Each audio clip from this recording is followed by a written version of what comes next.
be straight up. It doesn't matter. Just look at the Just say it a bunch of times. Look right in the eye. Hey, this is Brant. We're going to be doing tutorials for you guys. Grape Street Garage. Bring it to you live. This is Brian from Grape Street Garage. We're doing a, what are we doing? Tutorial on rear disc brake change. Hi, this is Brian from Grape Street Garage. Actually, they're shoes. How's it going, everybody? We're going to be doing a tutorial for you today from Grape Street Garage. My name's Brant. Tutorial today is going to be on the rear brakes for a GY6 motor.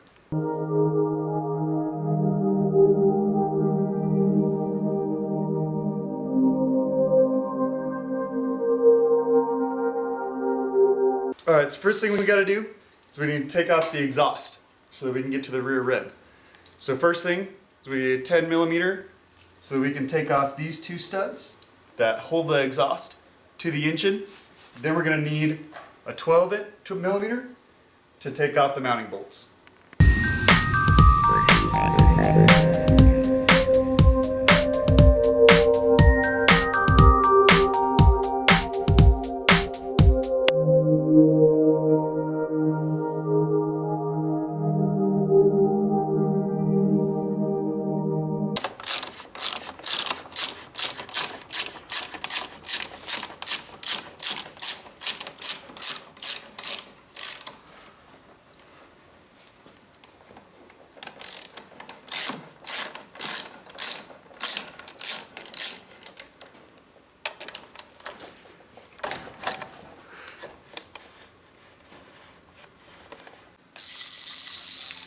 So after you get the two 10 millimeter bolts that are down here on your head for your exhaust manifold, you got your two 12 millimeters here. As soon as you take those off, your exhaust will fall right off.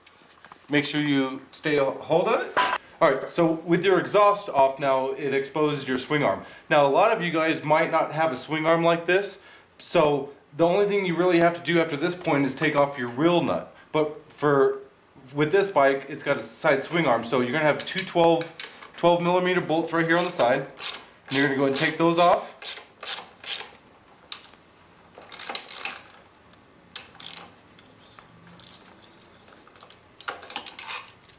And notice that we're doing everything with hand tools.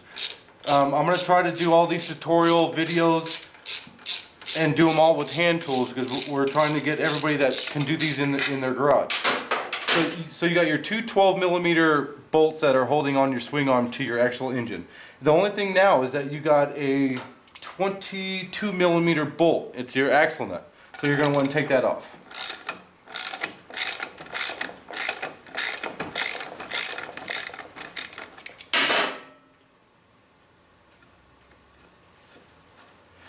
And when you're able to get this bolt off, this whole piece will just literally slide right out. And there you go. And that exposes your entire rim to come off. Go. So now that you have your rear swing arm off, I'm going to take off this bolt to relieve the tension on your brake shoes. Now you can just slide the rim right off. Right off. Okay, so now that we have the wheel removed, this is going to expose your drum brake shoes. You definitely want to check your axle seal for any leaking, any sort of oil coming out. If everything's fine, we can go ahead and proceed with removing the brakes. So to get your brake shoes off, what you got to do is just basically grab them and just collapse them together, and they'll fall right off. So now that the brakes are off, what you're going to want to do is, it's always a good idea to go ahead and clean all the brake residue that you have here, just to make sure everything's clean when you put it back in. Just get all the brake dust off. A lot of guys always complain about brake squeaking, and the brake squeaking always comes from excessive brake dust in your drum.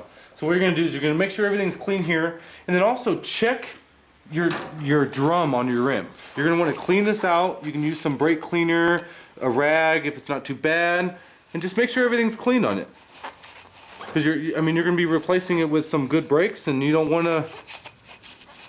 to replace good stuff with dirty stuff. So just make sure everything's clean. So what we got here is we got our new brake drum shoes, and your brake drum shoes will come with two tensioning springs. But if you notice, one side of the shoe is going to have this flat part, and then one's going to have this half moon. And I'm going to show you what that means. So what you're going to do is you're going to grab your brake shoes, and then on the bottom of your brake assembly, you'll see it like a little circle.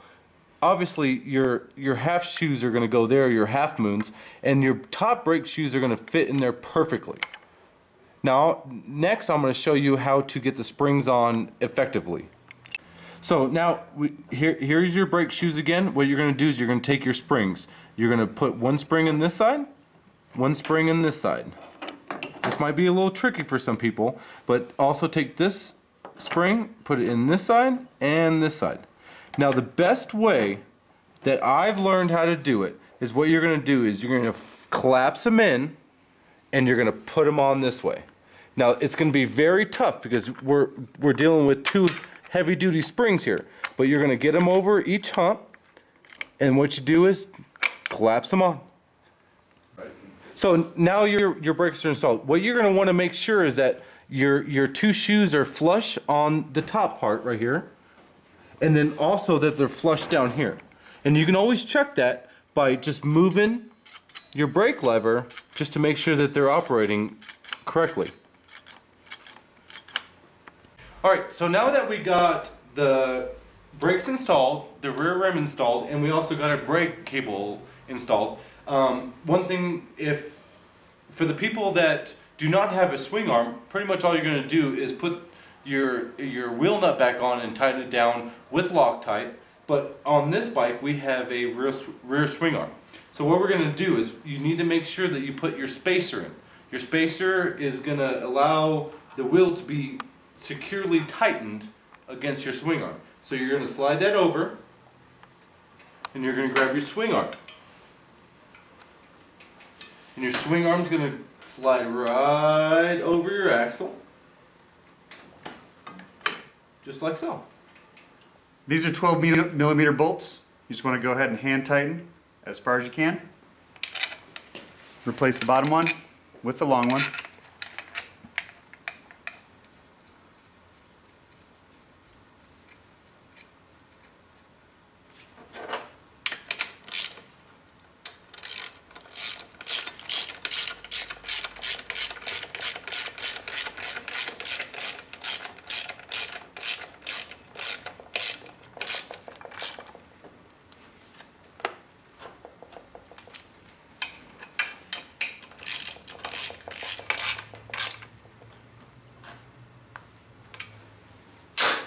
All right, want to make sure that you have your Loctite, because we need to make sure that your axle nut, when we replace it, has Loctite on it, because you don't want your nuts to be falling off in the middle of one of your rides.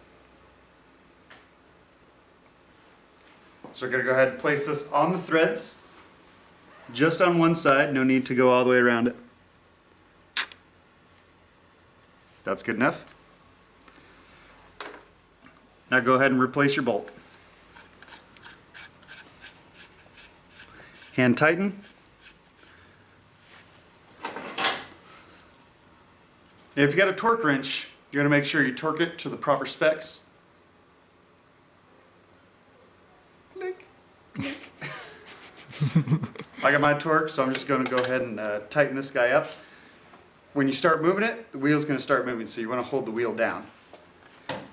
Bring your torque in, fold your wheel, get your specs in. Best thing to do is try and brace it as much as you can.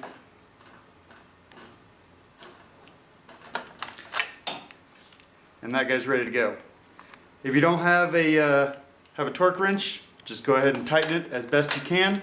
As long as you hold the wheel down and you tighten it, that's the best you can do.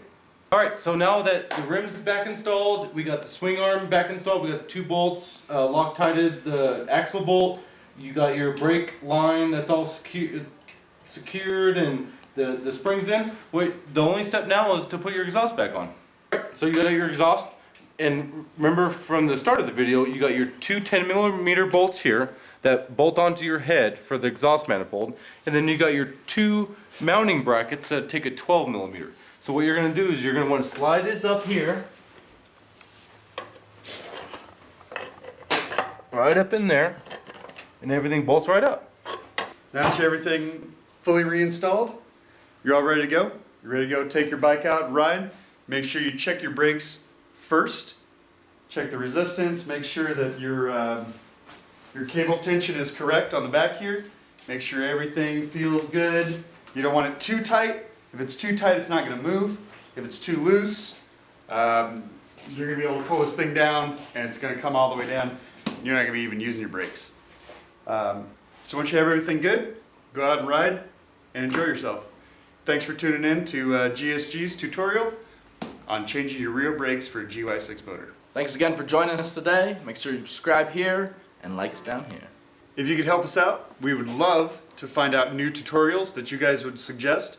We have a few already that we're planning, but if you could suggest any for us, that would help us out a lot, that we could help you out a lot. So just go ahead and let us know down in the comments section any new tutorials that you would like us to do for you.